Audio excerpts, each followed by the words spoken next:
present more clarity on the issues at hand. First, on the matter of Senator Bato de la Rosa.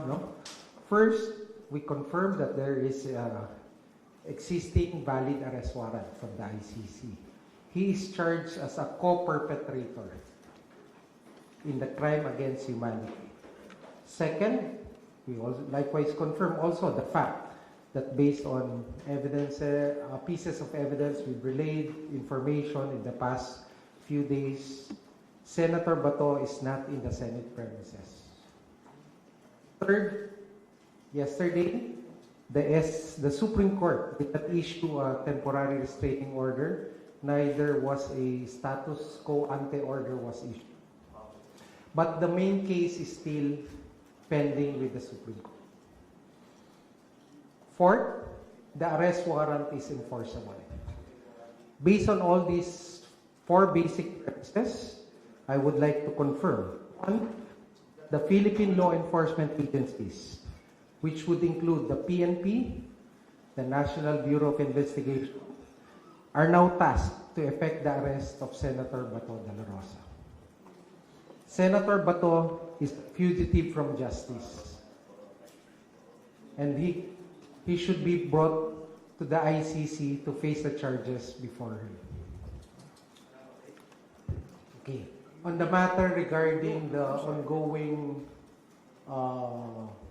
the panel, the investigation of the DOJ panel on the events that transpired from May 11 to May 14. It's ongoing. We are in receipt already of the report from the GSIS. We are already also in receipt of the complete report from the NBI. The PNP asked for some time to collate, remember the press briefing I had together with General Nartates and Secretary John Vic at the Office of the President the other day. The PNP is collating all documents and will be transmitting it to us soon. Next, we also made a request to the MMDA for all footages related to, especially during May 14, after the 2:30 a.m. Apparent escape of Senator Bato from the Senate premises. Our panel also would be inspecting physically. The exact time would be either tomorrow or today. We'll be visiting GSI's premises, and there's request also for a similar visit also to the Senate premises where the event transpired. Okay, so I can take Paulo. I can take one or two questions.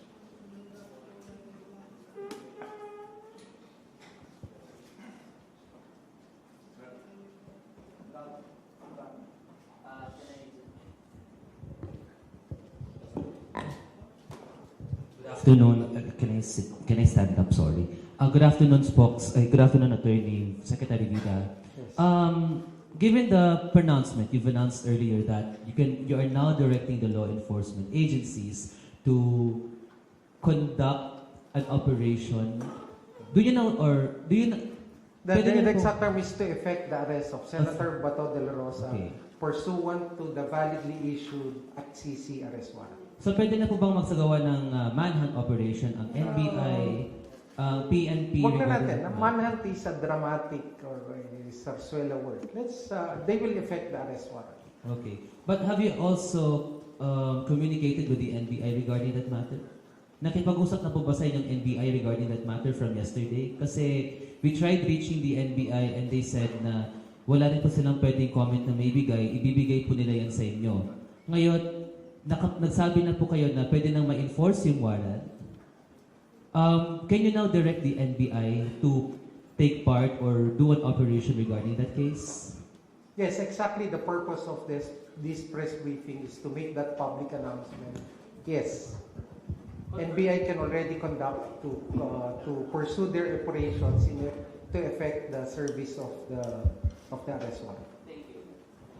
Hi, Sir Camille po from TV5. Meaning, sir, hindi na kumbaga wala na sir yung conditional arrest nung Friday na kapag nag-attempt siya na umalis ng bansa, saka lang siya huliin. So ngayon, ibig sabihin, kahit nandito siya sa bansa, makita siya, pwede na siyang damputin, arestuhin. Ganun na po, sir. Tama yan. So sir, ano po yung mangyayari doon sa, kasi ginigit din po nung kampo ni Senator Bato ay wala pang final ruling doon sa main petition nung inihain ni Senator Bato. So hindi na po hihintayin ng gobyerno na maglabas ng final ruling ang Korte Suprema doon sa mga legal issues, doon sa pinaka-merits ng kaso. Ganun Again, I go mangyayari. back to the four premises I stated earlier. First, there's a valid arrest warrant issued by the ICC. Second, he is not in the Senate premises. Third, there's no TRO or any interim order from the Supreme Court.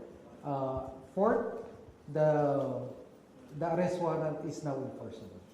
So it will be enforced and it will be served to the person of Senator Bato de la Rosa.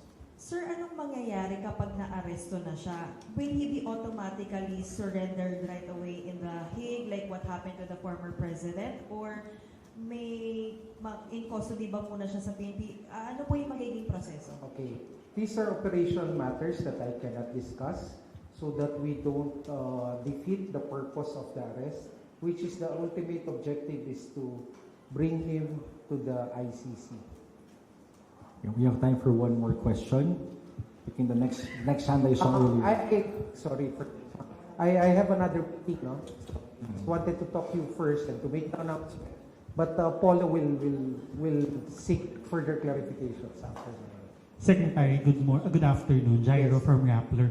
Operationally, Secretary, you said that huwag natin gamitin yung manhunt operation. But operationally, what would happen now?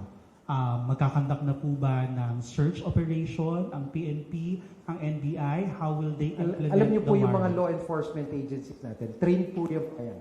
Alam nila may standard operating procedure, meron yung mga intel gathering, intel analysis, counter-intelligence measures that they will pursue. And they are expected to pursue this.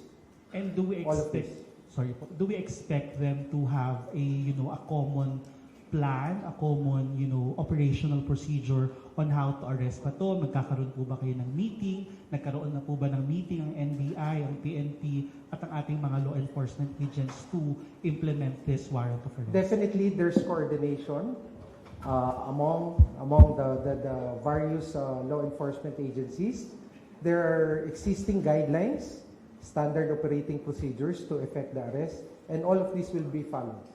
Last question po for me. Is this an order from the President himself? Ito po ba ay order ni President sa DOJ to order the law enforcers to implement the warrant?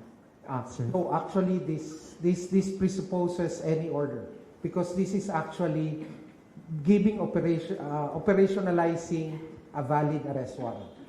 Okay, and given that there's no interim order from the Supreme Court, the same is now enforceable, and the law enforcement agencies will enforce them. Secretary, good afternoon. Darlene po from GMA News. Sorry, Do we- Darlene, that was the last question. Yeah, Last one. Yeah, last one. Do we have leads or information through the NBI kung nasaan ngayon si Senator Bato de la Rosa? Yes, definitely. I heard there are leads that they're working on.